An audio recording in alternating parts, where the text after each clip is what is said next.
Hi, this is Dorothy Guining with Scrapbooking Quebec. In this video, I'm going to give you step-by-step instructions on how to create this layout. Measurements for all page parts and photos will be listed on the screen.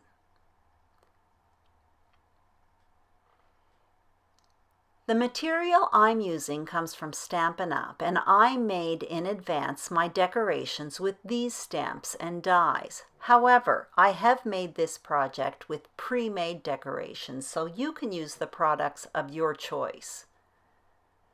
This material is part of the Country Lane suite by Stampin Up, and you will also need 2 vertical photos. And the first step is to create a frame style foundation page. I gutted the back to save paper, and you will also need a large square of paper to serve as the foundation piece for a photo cluster. Layer it with some vellum, then cut 3 strips of paper. This will serve as a shelf at the bottom of the page, a place to house the photos. I am going to transform these strips of paper into banners, and I'm using the Triple Banner Punch by Stampin Up. And again, if you do not have this tool, this is easy to repeat simply with a trimmer and a pair of scissors. As I said before, all of the measurements were listed on the screen, but you may notice I trimmed those pieces of paper at different lengths. On the right-hand side of this border, those 3 banners are going to line up, but on the left-hand side, they're going to be staggered.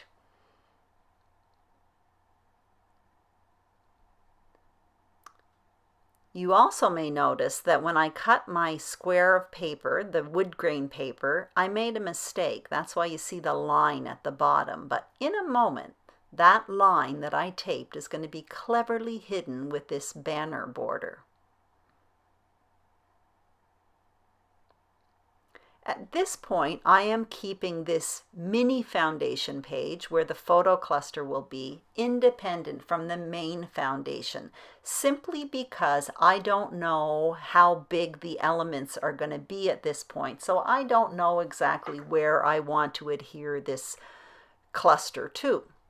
So now I'm taking my 2 photos, which measure 4 by 6 with the photo mats, and I'm going to adhere them to this block, and I'm going to put them a little bit off kilter. They are crooked. Everything else on the page is straight except the photos. And once that's done, I'm going to make myself a few more banners, and they are going to be placed in the top right-hand corner. Again, they're going to be 2 different lengths.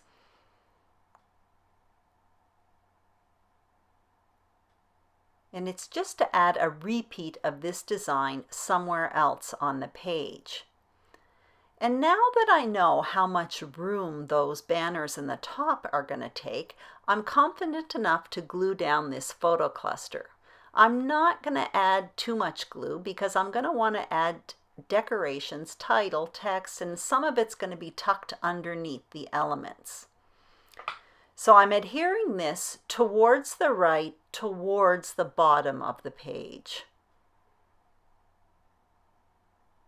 And now I'm going to glue these banners to the top left-hand corner. You're going to notice in a minute that I glue them down, and then I remove them, and then I trim them a little bit. And that is very much me. I often tweak things with my scrapbooks. And speaking of tweaking, those photo mats that you see, the white photo mats, in the photos at the end of this video, you're going to notice that they are that burgundy color. It's called Blackberry Bliss, the color by Stampin' Up. I ended up changing them after I made the video. And now I'm going to make some decorations. So I get out my stamps and I start with a title. And this says, "Simply Thankful for All the Good Things." And that's a few of the decorations I did make in advance. And I'm just going to show you how I colored in those flowers, because I'm kind of a stamp cheater. I don't like to spend too much time on it. So what I did was I stamped the flowers in archival gray ink, and now I'm just adding a bit of color with finger sponge daubers. And you may notice I started with the lighter color, yellow, then green, and then this burgundy, blackberry bliss. So I went from light to dark. And all I did after that is I simply cut them out with scissors. Now for the title, I'm going to use these stitched framelit dies by Stampin' Up. And basically these are basic shapes with an embossed stitching around the edges. I love them. I use them often. And now what I'm going to show you is a pile of leaves that I cut out in advance with my Big Shot with the detailed leaves Thinlit dies by Stampin' Up. And they are absolutely gorgeous. I made 2 different kinds of leaves, but there are several more in this kit. And so what I'm going to do is tuck them in behind my decorations. And what I'm doing here is I'm forming my embellishment cluster in the bottom right-hand corner. And you're going to notice I'm sort of forming an L for these decorations. And earlier I mentioned that my photos are crooked, but everything else on the page is straight. That is true as well for the decorations. You may notice that the title at the bottom of the page does not follow the angle of the photo. It follows the border that's straight across the page. And the canister of flowers that I am going to glue in a minute is going to follow the right-hand side of the page, and the leaves come tucking up behind it. My decorations are very straight. Everything on this page is straight except the photos. And I learned from a few reliable sources that when you want to put photos crooked on a page, it helps to have everything else straight. It adds a certain stability to the page. I tend to put everything straight on my scrapbook pages, so I kind of challenged myself to relax a bit and put things crooked. So I'm following this advice, and it seems to be working. This is the second page I've made using this design. Now what I'm going to do is work on the banner, at the top left-hand corner. And what you see me doing here is adding some faux stitching to the top of the banner.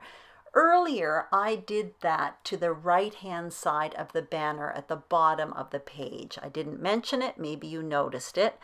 All I'm using is a template by Stampin' Up, a paper piercing tool, and a pen. Now I'm going to finish decorating here, and I'm adding one of those oval labels. Again, I stamped that in advance with that stamp set. And now I'm adding journaling tags to the top of the photo there where you see me doing it. And you can use a journaling box. I made some tags, and now what I'm doing is adding a little bit of, it's called linen braided trim by Stampin' Up. And I'm going to add a little bow of that as well to the bottom of the page on the canister. This just adds a bit more texture to the page. I'm gluing it on with glue dots because I find glue dots work well with any kind of fabric trim, ribbon, things like that.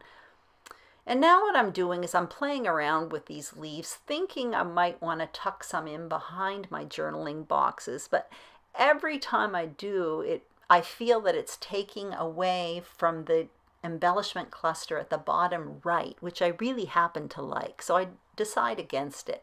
And now what I'm doing is I have these glitter enamel dots from Stampin' Up that clearly have been in my stash for a very long time. And I added one to the bottom banner, and I add some elsewhere on the page, but I end up removing them. But after the video, in addition to adding my journaling and changing my photo mats, I also added a few more of those glitter dots to the right-hand side of the page. This is the page. I hope you enjoyed this video. If you did, please give it a thumbs up. And also, don't forget to subscribe to Scrapbooking Quebec. Thank you so much for watching, and have a great day.